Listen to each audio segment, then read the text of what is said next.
So everybody else talked about the biology behind this particular study. I'm going to talk some of the questions we're getting to the dollars and cents behind all this, and what does this actually mean when you got to get out on the farm and start flipping your cages.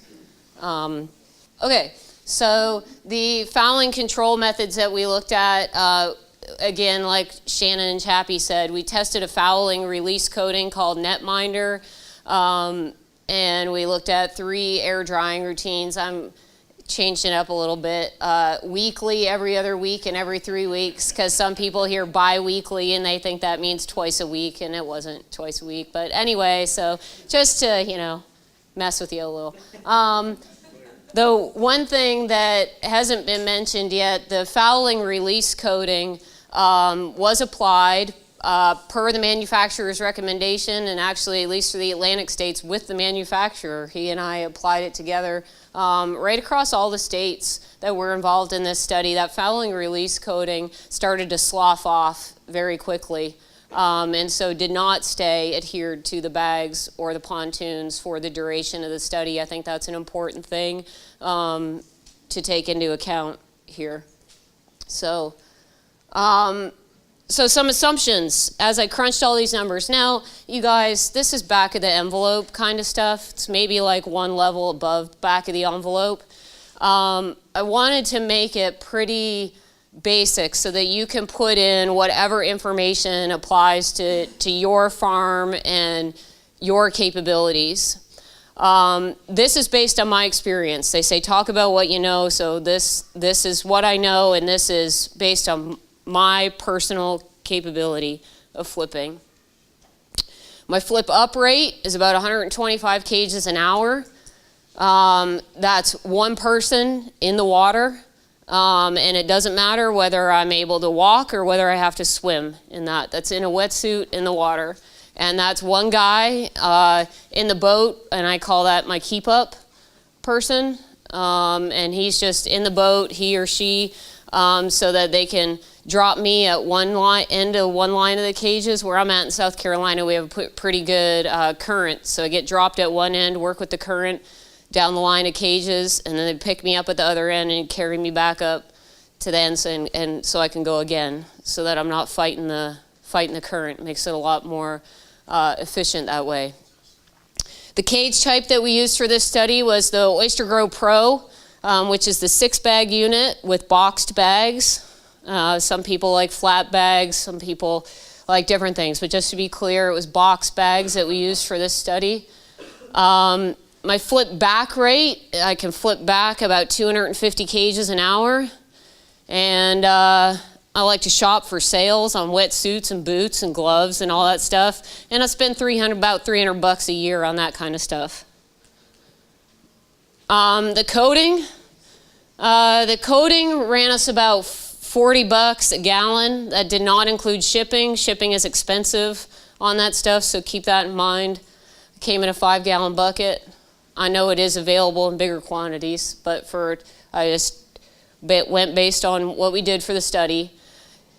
Takes about 0.03 of a gallon per bag. When we applied it rolling it on. I know you can dip it. There's all kinds of different methodologies. Again, we applied it per the manufacturer's recommendation and with the manufacturer, so it went solely based on how he wanted to do it. Supplies to apply the coating, it's going to run you about $60 to do 300 bags. Labor to apply the coating, put whatever labor amount you want in there. I used about $12 an hour. You can do about 36 bags in an hour, and the manufacturer said that you probably have to recoat the bags about every 6 months. With our experience, that coating was more or less gone within a month. But if you could find a way, or if they could find a way to improve the formula and have better adhesion, he said even still it would be about every 6 months that you would have to apply the coating to the bags. The bags that we used for this study were all 14 millimeter intermoss bags. So it was that final grow out bag. The oysters going into those bags are about 30 millimeters, like Shannon said. So what happens when you scale all this up? Ronald asked a question about, so what does this look like when you get out on the farm? So I took a farm that has 500 cages, and just humor me here, right? You got to start with something in order to crunch these numbers.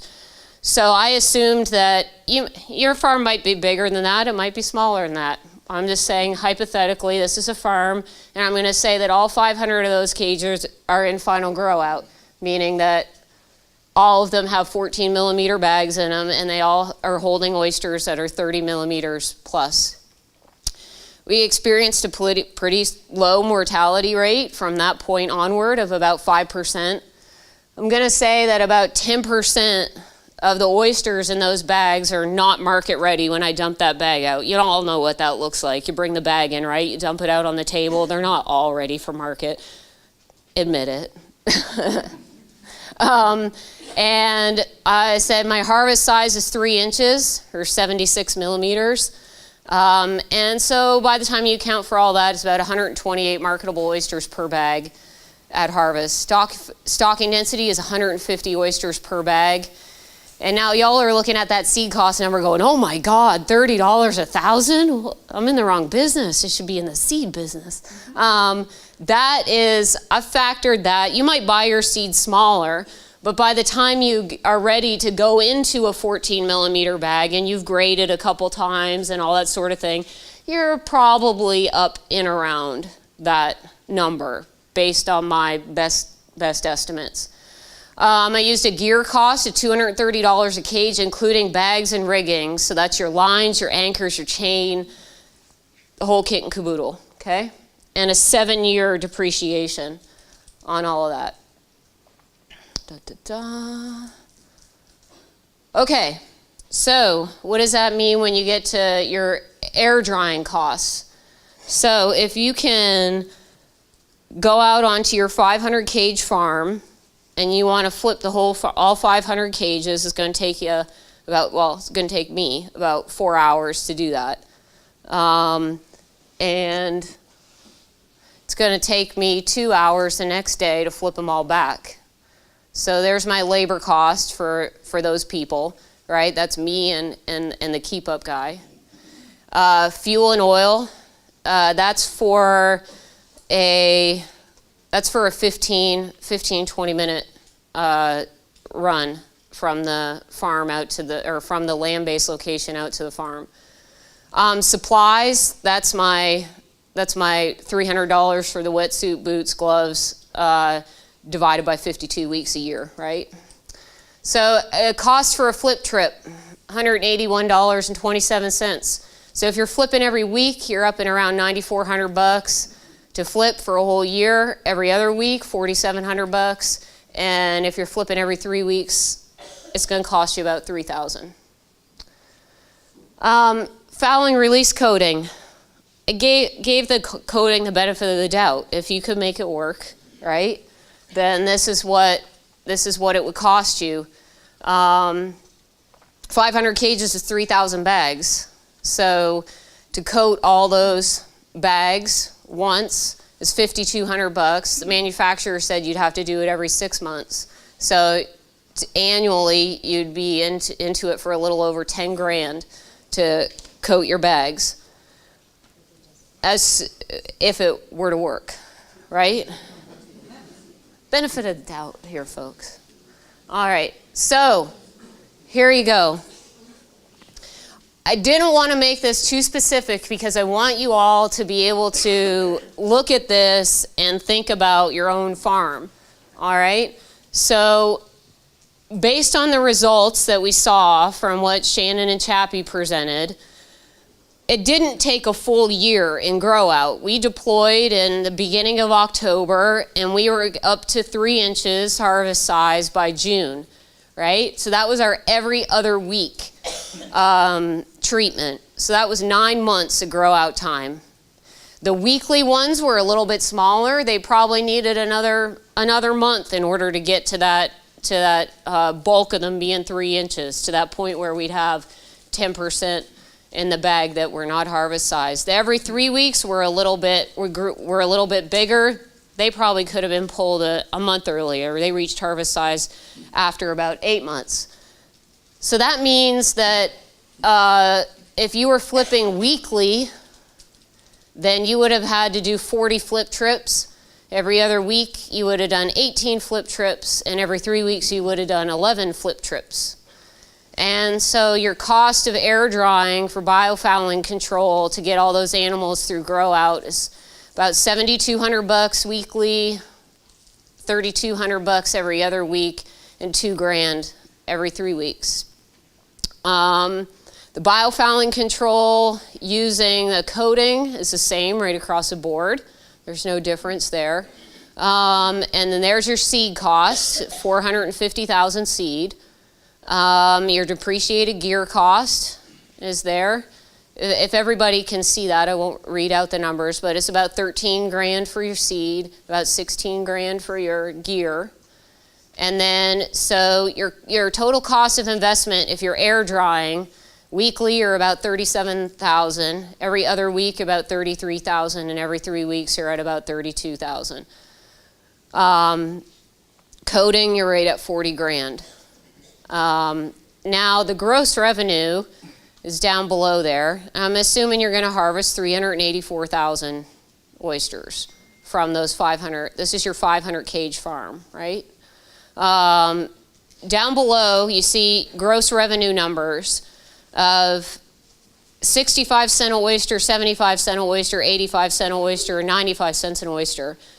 I'm guessing you all fit somewhere in those four things. You probably recognize your price point. If you're higher than that, congratulations. If you're lower than that, you can probably raise your price.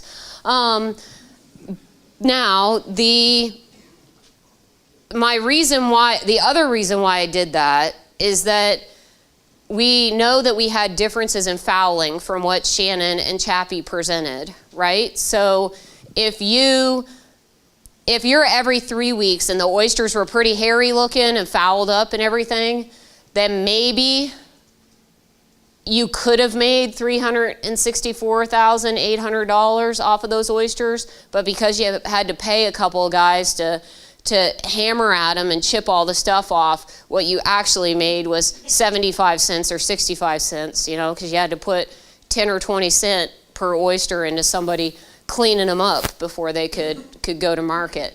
So that's where you can sort of start to factor in what Shannon and Chappie just told you and how that would affect your revenue. So to the return on investment part of this is a percentage, okay? So this takes into account your gear cost, your seed cost, and your air drying routine, and whether you're coating.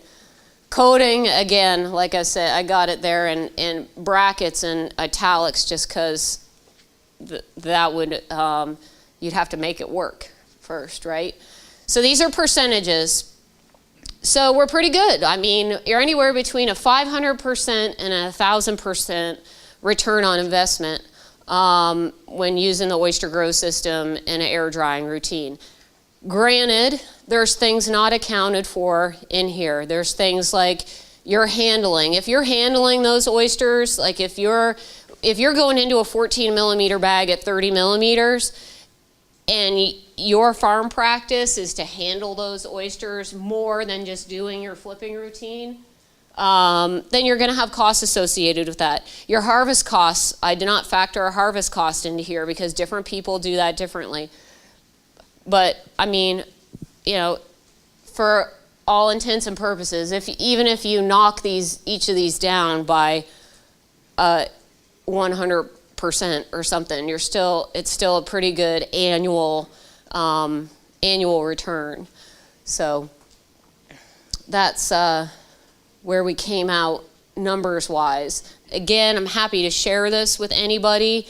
I know it's very broad brush, but it sort of gives you, relatively speaking, how they each compared. And again, a big thank you to everybody that was involved in this project. It was again, funded by the Southern Regional Aquaculture Center. You all have an opportunity annually to be involved in the kinds of studies that get funded by the Southern Regional Aquaculture Center. Every one of your states has an industry advisory committee representative on that board. For a lot of you, it's probably a catfish farmer. But we have a little bit more representation on the industry committee from shellfish. Frank Roberts from South Carolina is probably the only shellfish guy around the table there, but that's growing as our industry grows. So please engage in that process in your state. And thank you.